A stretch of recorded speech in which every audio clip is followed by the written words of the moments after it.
Salut, moi c'est Caroline, maman de 10 enfants. J'habite la banlieue de Gatineau et j'aime vous apporter avec moi dans mon quotidien pour vous montrer qu'on peut s'approcher de l'autosubsistance tout en ne vivant pas à la campagne.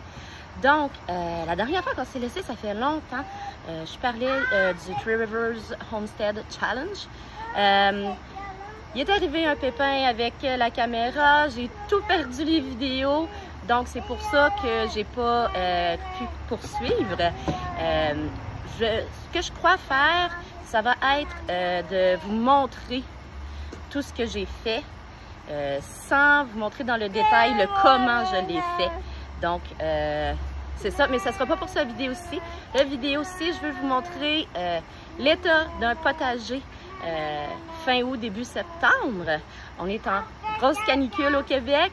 Les écoles sont fermées dans certains endroits parce qu'il fait vraiment trop chaud. Donc, je sors très tôt le matin. On ne sort pas plus que 30-40 minutes, puis on rentre. Donc, j'en profite pour vous montrer l'état du potager. Donc, on va débuter avec la serre. La serre, c'est ce qui m'a donné les haricots en premier. Donc, on voit ici qu'il y a du dommage, il commence à se faire vieux. Et puis, ils vont probablement terminer leur cycle de vie sous peu. À l'intérieur, c'est encore une jungle, mais une jungle contrôlée. Encore une fois, vous voyez là, les dommages. J'ai une bonne récolte de haricots à faire ici aussi. Les tomates vont bien. Donc, c'est ce qui se passe ici.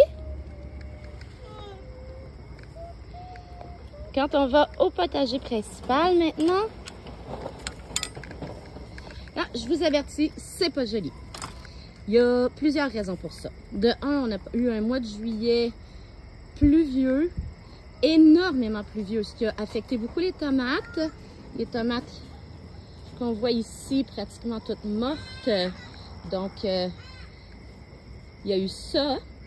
Et puis, il y a le fait aussi que mes tuteurs étaient vraiment pas adaptés. Donc, tout a tombé. J'ai quand même pu faire une trentaine de litres de sauce tomate, ce qui est bon étant donné les circonstances, mais je ne m'attends plus à grand-chose de mes plants de tomates pour cette année. Comme j'aimerais en avoir au moins 1 litre par semaine, donc 52 litres, je vais devoir aller en acheter au magasin. Ça, c'est le céleri. C'est ma seconde pousse de céleri parce que j'ai déjà tout récolté une première fois pour congeler. Puis ce que j'ai fait, vous voyez ici, c'est que j'ai coupé à la base. J'ai laissé une partie. Comme ça, le céleri va me donner une seconde récolte si la météo le permet. Donc, ici, c'est le céleri rave. Vous voyez, il s'en vient quand même bien. Et il n'est pas encore tout à fait prêt. Ici, c'est les choux. Il m'en reste à récolter. Plus de rouge que de vert. Mais il m'en reste encore. Ils sont beaux. Et si vous regardez, quand j'ai récolté certains choux, j'ai laissé en place le plant. Puis il me donne d'autres petites têtes de choux. Donc, je vais avoir une seconde récolte ici. Les pois mangent tout arrivent à la fin de leur vie. Donc, je fais exprès de laisser des grosses cosses comme ça un peu partout dessus. Et puis, je vais pouvoir récolter les graines puis en ressemer l'année prochaine. Ici, j'avais les pommes de terre. Vous nous avez vu les récolter. Par contre, j'en ai ressemé. Jusqu'à maintenant, ils ne lèvent pas très bien. J'ai du désherbage à faire. Ils ne lèvent pas très bien, ils n'ont pas tous levé, mais ça s'en vient. Ça, c'est les haricots que vous m'avez vu semer il y a, mon Dieu, je sais pas, 3 ou 4 semaines environ. Comme vous voyez, ils vont super bien, ils sont en fleurs. J'en ai même, je sais pas si je peux en trouver. Ah oui, regardez ici, j'en ai même qui ont commencé à bien pousser. C'est super encourageant. De là, on s'en vient au brocoli. Je vais avoir une petite récolte à faire ici aussi. Ça aussi, c'est les plants que j'ai laissés en place quand j'ai récolté. Donc, c'est leur second secondes pouces qu'il me donne. Je suis vraiment satisfaite. Le triangle, perte totale, jungle totale. Toutes les fines herbes vont bien. Comme vous voyez, l'échinacée également va très bien. Mais j'y retourne plus parce que j'ai pas mal le nombre de fines herbes qu'il me faut pour cette année. Puis pour le moment, j'ai malheureusement pas de temps à consacrer au désherbage avec tout le canage que j'ai à faire. Les zucchini, les courgettes vont super bien. Ils me donnent en moyenne 3 ou 4 courgettes aux 2 jours. Donc ça aussi, j'en ai râpé beaucoup. J'ai fait un potage de courgettes sans le produit laitier que j'ai fait canner. Les haricots. Regardez-moi ça. Ça, c'en est un qui est rendu trop gros. Hein? Mais les haricots, là, en tout et partout, je dirais qu'ils me donnent environ 4 livres et demi de haricots aux 2 jours. Ça, c'est le rang de carottes. Elles aussi vont bien, mais j'en prends à peu près une fois par semaine pour voir. Elles sont encore trop petites. Celles-là, c'est les dernières que j'avais semées, donc sont encore plus petites. Je vais vous montrer, comme vous voyez. C'est bon pour donner aux enfants une petite collation comme ça, là, mais pas, sont pas encore prêts. Donc, d'ici, comme vous voyez, je suis vraiment due pour ma récolte aujourd'hui. Mais on va passer au second potager.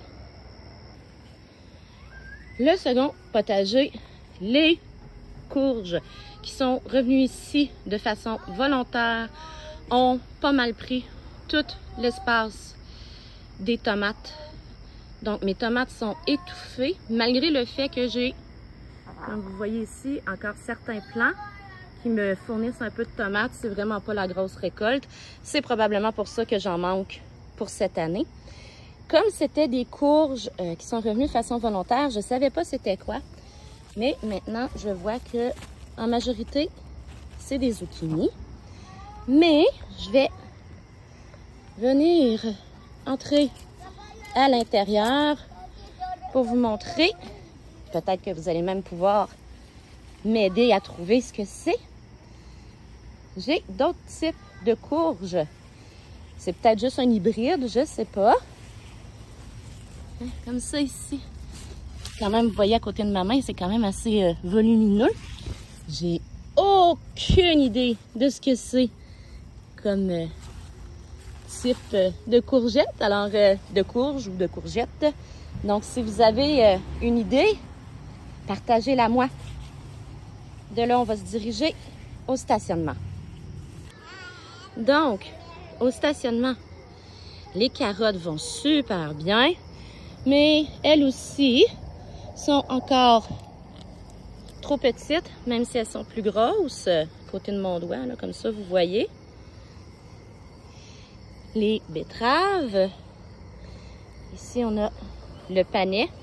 Lui également, encore beaucoup trop petit. Le panais prend vraiment plus de temps à grossir. Comme vous voyez ici. Regardez, à comparer avec la carotte, on voit bien. C'est pas prêt tout de suite. Les fines herbes vont bien. Les piments forts, c'est fou. J'en ai. Je sais pas, vous, c'est-tu un année à piment fort, vous aussi? Ou ben non, c'est juste moi, là, je ne sais pas. Vous voyez, là, j'en ai plein à récolter. J'ai les poivrons aussi qui vont très bien. Comme ça. J'en ai plusieurs. Dans les fines herbes. Ici, les courges. Comme je prédisais, tout est mort. Donc, ça sera pas l'année du siècle côté courges. Ça, c'est la seconde parcelle de haricots que j'ai semé avec vous. Comme vous voyez ici aussi, ça va super bien. J'en ai ici, comme ça. Donc ça aussi, j'ai pas à me plaindre. C'est une année à haricots aussi pour moi.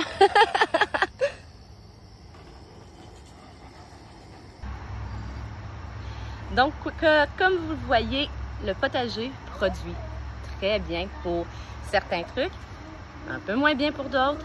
Ceux qui disent « Ah, le potager du mois d'août, quelle gloire, quelle splendeur! » Pour moi, c'est pas mon cas. Parce que, étant donné que je m'en occupe, je dirais, je sais pas, à 80-85% seule, je peux pas me consacrer au désherbage pour qu'il soit tellement magnifique. Et puis après ça, faire tous les canages et puis m'occuper des enfants. Et puis je manque de temps à un moment donné. Donc au mois d'août, je me figure que mes plans sont assez bien établis pour que les mauvaises herbes fassent moins compétition. Quoique quand j'ai 2 minutes, c'est sûr que je désherbe un peu, mais c'est plus ma priorité à partir du mois d'août. Donc je ne sais pas pour vous comment ça se passe dans votre potager. Partagez-le moi en commentaire. Je serais curieuse de voir si vous avez des photos aussi. Je serais curieuse de voir ça ressemble à quoi votre potager au mois d'août. Donc, c'est ça, c'est une petite vidéo toute courte, mais juste pour vous montrer la progression. Dans la prochaine vidéo, je vais vous montrer la conclusion du challenge de Three Rivers Homestead. Qu'est-ce que j'ai fait comme canage. Et puis, c'est ça, on se revoit bientôt. Si vous avez aimé la vidéo, des petits pouces en l'air, s'il vous plaît, un petit j'aime, ça peut m'aider beaucoup. Vous pouvez partager aussi, vous inscrire à mon canal pour ne pas manquer aucune des autres vidéos à venir. Donc, on se revoit bientôt. Ciao!